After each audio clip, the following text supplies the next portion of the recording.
Good afternoon. Thanks for joining and thanks for withstanding this some technical problems that we had in this last seminar of the series. If we have time, I'll play the film at the end instead of the beginning. This opportunity. I want to welcome everybody, and again, like in previous seminars, if you can shout out from where you're joining, and we have this time. We have the honor to host Dr. Sarah McNeil, who's going to talk about quality by design and plant breeding for high value products. Sarah, it's a graduate from Kansas State, and she did her master's and bachelor's at Oklahoma State. She's originally from Oklahoma, and he has done a lot of work in wheat. Most of her career has been in wheat, except for a brief time in rice research. I met Sarah back in 2016 at Syngenta, so we have a great time working together, and it's great that she accepted this invitation. Sarah, aside from breeding wheat, she likes to hybridize and select daylilies in her spare time, so that's a great hobby. Sarah, thanks so much for accepting this invitation. I'm going to run the slides from here, and if everything is okay, I can mute and you take from there, and you let me know when to change the slides. Okay. All right, Carlos, it looks good. Thank you so much for inviting me here, and like Carlos said, we've gone back several years now in the wheat community. So it really is my pleasure to talk for his International Plant Breeding Seminar Series here today. What I will be walking you guys through in my presentation today is kind of what I've picked up over the years about how to think about a breeding program in breeding for the quality, potentially less so than the quantity, or quality in addition to quantity of plants that you're breeding. And this encompasses my work that has happened over the last decade or so, moving from Oklahoma State through Kansas State in my PhD program. I was sponsored for a fellowship with Monsanto's Beecher Borlaug International Scholars Program, which allowed me to go to train with the CIMMYT team in Mexico and in some of their other phenotyping locations around the world. And then following that, the nearly 5 years breeding for the AgriPro Central Plains hard wheat breeding program located here in Kansas, which is a Syngenta team. So Carlos, if you could hit the next slide for me there. All right, so just kind of to start talking about this, we're a growing population. We're all quite aware of this. Even in face of the COVID that we're up against today, population is still actively growing. This was pulled today from the World Population Clock. We know that this population will grow and continue to 9 billion or more, and that our production of food that we have is currently starting to be outpaced by the utilization of it, as you can see in the left chart here. So we're at the cusp here where our stocks of food of cereal grains that we have on hand worldwide are starting to decrease, and our utilization is increasing slightly over the production, which has been predicted for a while. Next slide. And additionally, with this population growth, the population is also becoming more urban. So in the figures here, I've included from Our World in Data, the visualization of how our world's population is moving from rural types of settings ever increasingly toward urban and city-based settings. So in 1963, most of Asia, almost all of Africa, and a large chunk of South America were all rural, but by 2000, that's diminished from South America to being more urban-based, and some parts of Africa and Asia overcome. And then with the 2050 estimate, it's even more so. So what does this urban population need exactly? They need more food, clearly, but also they have demands for more specific food, more mobile food, food that has a decreased possibility for spoilage moving from the production area to the market where it would be consumed. And also additionally, more nutritive food. So this is where we're talking not just the quantity of the food that we produce, but also the quality needs to increase. On the next slide, you can see that in different regions of the world, what wheat products are for one person, one culture, one region are clearly different than they are in different places. That means these need different underpinning genetic components, such as the hardness genes, the genes which control the gluten strength and attachment to itself, and the protein. And these are very specific things that would make a wheat line better acceptable to different consumers in different regions. So now knowing this, that we need more wheat, we need more food, and we need it to be more specific, how exactly are we going to design a breeding program with the quality targets in mind? And this is basically the same age-old problem that breeders have always faced. Here is a picture of Norman Borlaug, which I'm sure most of our audience is familiar with, in his CIMMYT environment, where he really was one of the pioneers of taking this genetic gain equation and turning it on its head. One of the main ways that he drove this was by reducing cycle time, implementing 2 cycles per year in different environments, which also allowed him to screen with a higher selection intensity for multiple traits at the same time, leading to faster gains in the overall wheat products that consumers were seeing, and higher yields, better production for farmers over time. But now the challenge is not only more, but also that it fits the right need. And so you can see here, not only are breeders looking at this agronomic yield space of what the plants look like and how much they produce, but also something that a breeder is almost entirely blind to. How big of a loaf of bread does it make? What's that gluten going to be like? How is the person who's mixing that dough by hand going to feel? Are they going to need a lot of strength to get through it? So these are things that that we've been considering over time. On the next slide, you can see here's the age-old shuttle of CIMMYT. And like I said, very famous and has done very good work on especially the phenotypic attributes of disease resistance. Like in the top right corner, these are from the Toluca station of CIMMYT, where we've got Fusarium head blight in one picture and stripe rust in another. Then they've added over time into this cycle the stem rust screening nursery in response to the UG99 lineage of stem rust. And then also the Ciudad Obregón Sonora station, in which they can assess different diseases, particularly leaf rust, as well as yield potential. Now, this means a lot of things can be done in the early generations about the adaptation to plants. But again, the quality can only really be assessed when you have a certain amount of grain. So on the next slide, we see that this is what a typical breeding funnel would look like. And this one is actually quite reminiscent of CIMMYT's, where you're doing the early generation selection, using hands and eyes, potentially also drones or other implements. I like to say that the blue tape that they use along with the spray paint is one of the best high throughput phenotyping tools the world has ever seen. Then you can harvest individual plants and hedgerows. As you see there on the left, that was one of my breeding assistants, Katie Reinhardt. And then below, planting into wheat plots, there's Jared Coles there, a wheat breeder that I've worked with in AgriPro.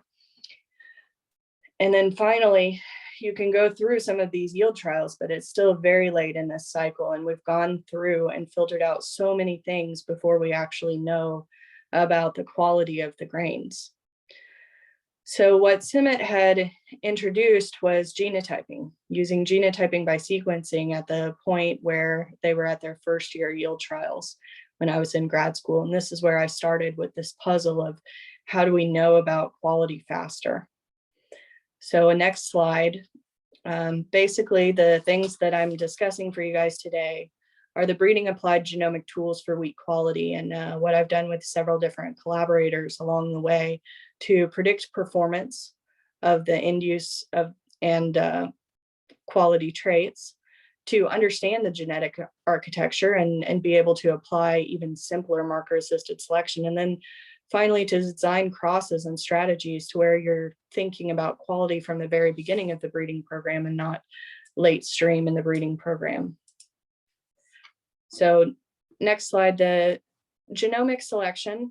The idea has been around for quite a while, but the technology was finally catching up with us to the point that we could actually saturate the genome with enough markers to create an algorithm where utilizing genotype and phenotype information together, we could predict whatever trait it was from the genotype alone once we got sufficient data.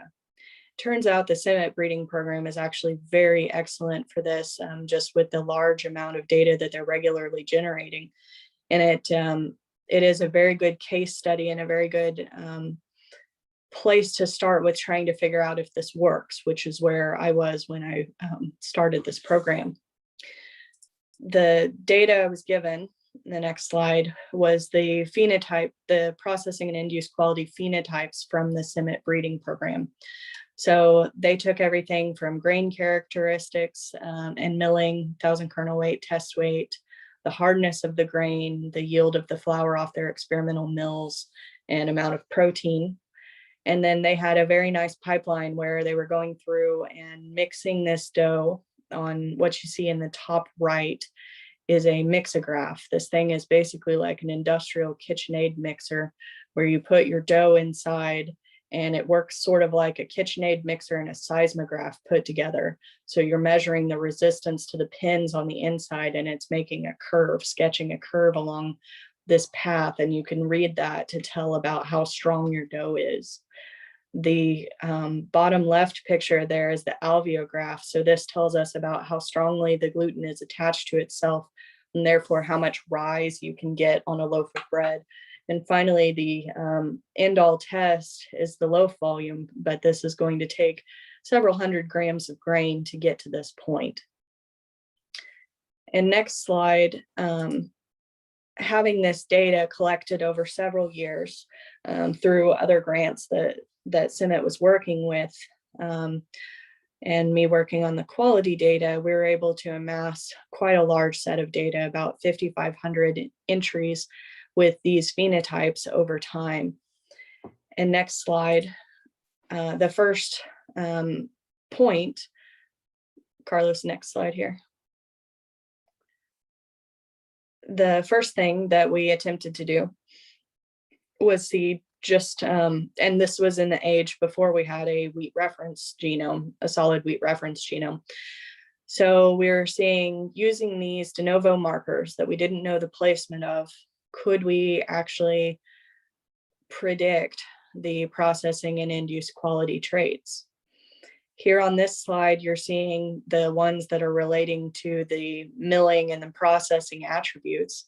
And it turns out actually they were pretty good, but are probably not necessarily surprised knowing the genetic architecture, but our great pleasure in the next slide was to find that these traits that were much harder to get a handle on, such as that mixing time, the dough strength measured by the MP value or those alveograph values, as well as the final loaf volume, was actually also highly predictable. So this opened up a lot of other things like, well, this is great. Now, what do we do with this data and how do we start to apply it in the everyday breeding program? So from here, I went along to thinking about, well, okay, we've got these genes and we'd sure like to, that are driving this prediction algorithm. We'd sure like to know what was underpinning this and how did we get there? So these pictures here are actually from the Syngenta Wheat Quality Lab in North America. Two very fine ladies that have been a long time in the industry and helped me a lot in my development of knowing about wheat quality. But this work was done more so with General Mills and Jump Genomics. On the next slide, we know that there are several heavy hitter genes and alleles that drive those equations. And this has been known for a long time. One of the famous references was Payne in 1987 and the glutenins and the gliadins and their effect on bread making quality. But it was very clear to all the breeders that you couldn't just set those and forget it. That wasn't the whole story here. And additionally, there are other traits that you'd like to incorporate that may lie in the same place as these, such as some of these leaf rust and stem rust genes, as well as translocations from rye or other species that breeders might be interested to incorporate because they would increase yield. So anyway, our objective then was to, on the next slide, was to use this large amount of data that we've collected and to think outside of the box of, well, this isn't a traditional, really like a traditional QTL mapping panel. We don't have a pedigree relationship here. And we also didn't have replicates, but what we did have was a large amount of materials not replicated over years. And so I started thinking about this and thinking, well, this must be very similar to the situation in humans where we can't replicate humans, right? And how are we going to go about this data set? So my idea was conceptualized from a paper on type 2 diabetes and utilizing a meta-GWAS approach to apply to plants and find these underpinning genes once we got our reference sequence in place for the wheat genome. So next slide, here's the Manhattan plot of it. It turns out that it was actually quite easy, quite nice, and we had very large effect QTL, which was also nice about mapping these out. But then what we started thinking is, if you're a breeder, once you utilize these QTL and choose to select one way or the other on them, you need to know what happens to all the different traits that you were selecting for. So that on the next slide, we found that, say you chose on the 1D QTL, so the far left panel of traits, you can see there's an impact on 1,000 kernel weight, not much impact on grain protein, large effects on gluten strength, and a pretty large effect on loaf volume as well. This is the GLUD1 allele that's been quite well known for a long time in wheat breeding. And it's a nice one because it doesn't really seem to have much trade-off with some other things there, but we did see that there's 1,000 kernel weight trade-off. So what we were interested to look at is, are there any genes, any alleles that we can find in the program that don't have that yield trade-off or yield or protein effect, as most of them seem to? And where we went with this was that the QTL on the far right, the 7A QTL, which turned out to be the wheat bread making gene, was actually really interesting. And this one wasn't really well described or well known prior to this, this study. And CIMMYT has looked a little bit more into this now, but we could utilize this technique where we were using already generated genotypic data as well as already generated phenotypic data. We could determine what our allele frequency was in the program, what the marker effects were, what would happen if we select one way or the other. And then we could understand those trade-offs and start driving those back into breeding decisions, which was very powerful. And then finally, the third study I wanted to discuss was that we could use these genotype and phenotype data in the models we built back into predicting crosses. So we could take from the relationship that we had developed in this algorithm to know which parents had the best likelihood of coming back around and producing good progeny.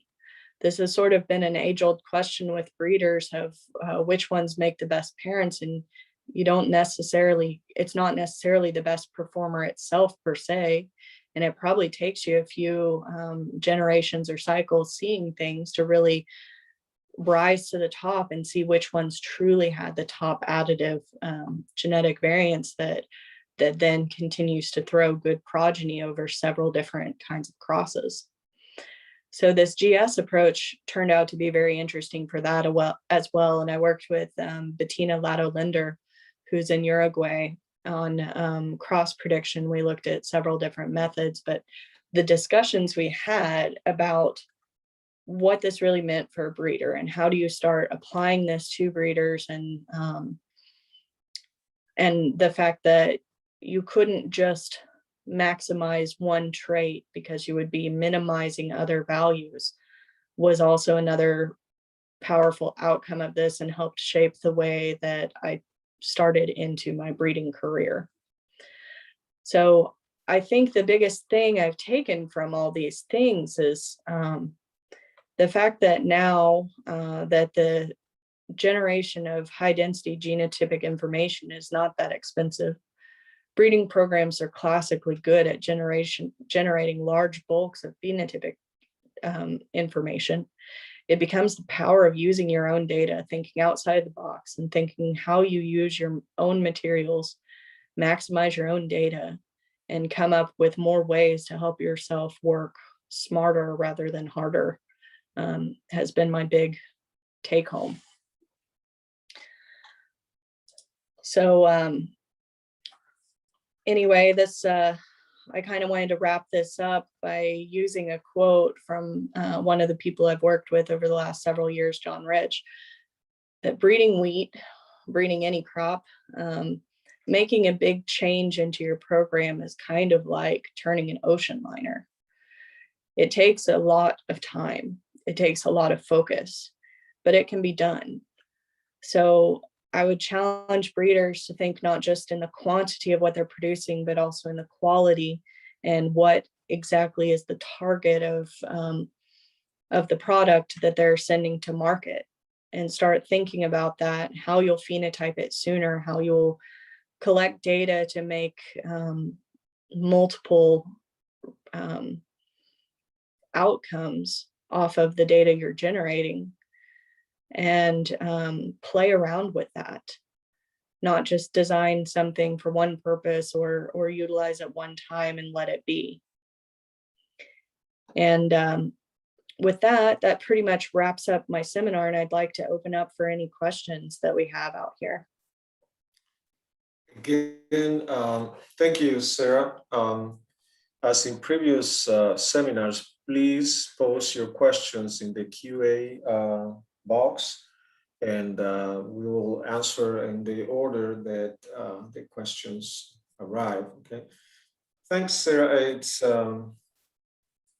we talk a lot about this, and this image here is really represents the effort it takes to change the orientation of a breeding program. One of the problems sometimes we face is how early can you do the predictions in your breeding cycle, because a lot of the times it's unrealistic to think that you're gonna genotype all your head rows or all your individual plants, which will be the ideal situation, isn't it? So what's your take on that? Would you go back to that slide that had the breeding funnel? I think that's slide 7. Slide 7. Okay, this is the one. Yeah, so here we've got a basic generic look of things that as you're going through the breeding pipeline, you have, say, 1 million or more plants. That's probably just an arbitrarily large number that represents a lot of materials in segregating generations. And then you come to some finite number where you start working your percentages of cut every time down to get to the final. So I've seen programs where genotyping was done either in preliminary yield trials or advanced yield trials. The thought is always, what do we do with head rows? And, you know, how much are we leaving on the table if we're just running through there with spray paint? And my counter to that is that spray paint and breeder's eye actually does a lot of effective work for us. There may be breeding value, there certainly is breeding value that gets left out in the field from someone not selecting at that head row or stability generation. But what it does get you is looking at a group that's probably higher priority. So I do like the thought of genotyping there at the first year yield trial kind of thing. And that can be cost prohibitive for several people as well, or several programs as well. What I think that adds to us though is when you're doing the genotyping there, you can go ahead and take some flyers from there and think about things that have really high predicted values and potentially go ahead and start cycling those back up to the crossing block. So what you're losing in not being able to genotype in your earlier generations, you're actually gaining by getting yourself a couple of generations faster to that same point. Okay. Yeah, again, you guys post questions in the QA. We don't have any questions in the QA, so I want to follow up on that conversation, Sarah. There's the proposal to do fast cycling and avoid any field evaluation and do sort of recurrent selection, fast cycling for several generations, and then go to the field. How you feel about doing that? Like for quality traits, the prediction seems to be quite good, so you can make a lot of progress. But is your sense that you could also make a lot of progress in the other directions for correlated traits? Yeah, so I do agree what you were saying there, that you can move yourself in a hurry with genomic selection. Genomic selection in a lot of ways is also a black box, so you can move yourself in a hurry in multiple directions is where I would caution that.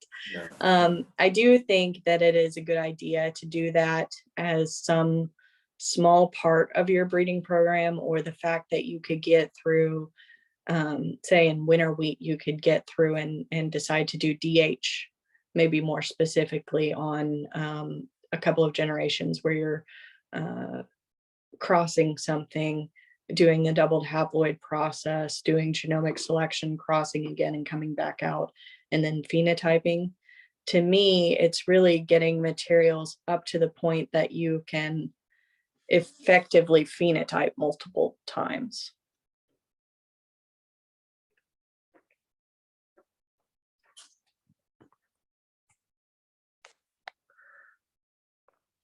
Are you guys still hearing me? Carlos sent me a text that he cannot hear me. Okay, the panelists can hear me. Yeah, it looks like he lost his internet again. Okay, can somebody read off? I saw there were some more questions coming in, but I can't see them myself. Do you have data on the heritability of breeder's eye? On the heritability of breeder's eye, yeah, that's a great question. I do not have that kind of data. I know that it can be quite misleading. I mean, for example, we have a picture here in our breeder funnel that was, I mean, it was probably one of those best looking plots that we had seen in that year, and just a series of wow, excellent progeny coming through in this thing. But that was a first year yield trial. And what ended up happening is generations came through that was probably a really good year for those lines. And in fact, they were probably a little too early of adaptation to really survive long-term or do super well long-term in the breeding program. So I think breeder's eye can be tricked a lot of times by seeing a genotype by environment interaction that makes things really good looking when you're excited about it, you are seeing what you think you're seeing, it's good, but it's not as broad of a picture as multi-year data will give you.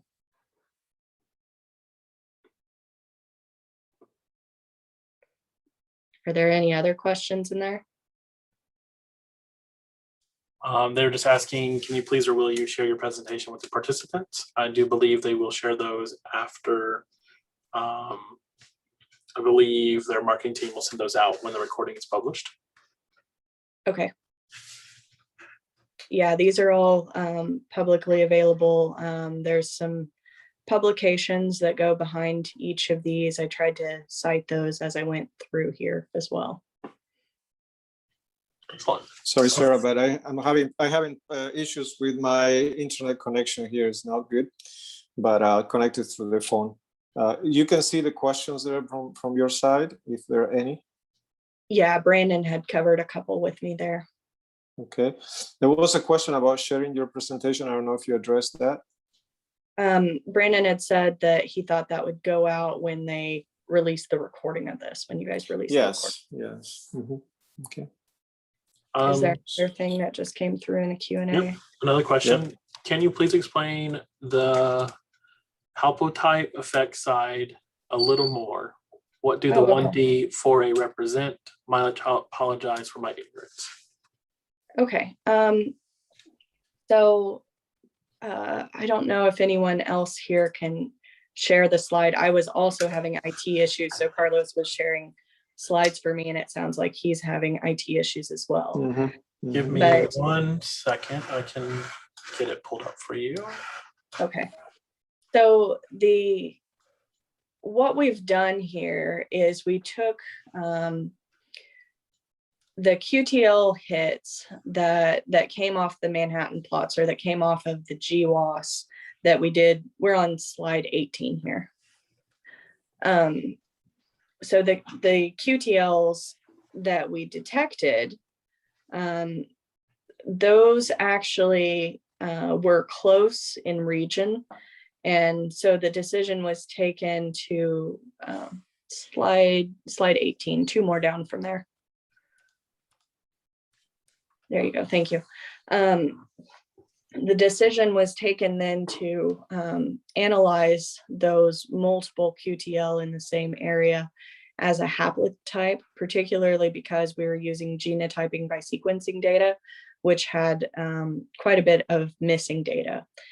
And once we used them as 2, 3, 4 QTL haplotypes, so utilizing multiple markers to come for the same trait, the same QTL, we could get a better hold on what exactly the effect was, and we could get a more accurate call on which way the allele was, considering all the missingness of data in the genotyping by sequencing. Now, the effect was typically, if you're doing QTL mapping or the GWAS type of analysis, you'll see just the effect on the given trait of interest where the marker trait association was detected. What we said, and the rationale behind showing the effect for every trait, was if you're a breeder, what you're going to want to do with this information is say, okay, QTL on 4A has huge effect on low volume. So I maybe prefer allele Q as opposed to P, and I will drive my selection that way. What we can see looking at the 4A QTL, or the second from the left, is that if you did this, there was a big effect that was coming from the alveograph P over L, which is the extensibility of the gluten, but no effect coming from the alveograph W, the strength of the gluten. The effect was also highly correlated with the amount of grain protein we had. So it seemed to be something more along the line of controlling quantity of the gliadin could be what was going on there. And that there was a trade-off with yield, that if you selected for the Q allele, you would have smaller grains overall. Thank you, Sarah. Any other questions for Sarah? None in the chat yet. Okay. Well, apologies again for the technical problems. I guess we need to think about this for next series of seminars. Thank you so much, Sarah, for your Thank you, Carlos. presentation and being available for this. This is the end of the first series of seminars that we organize. The idea is that in October, November, we're going to have the second series of seminars. And we announce with enough time so you guys can put it in your calendars.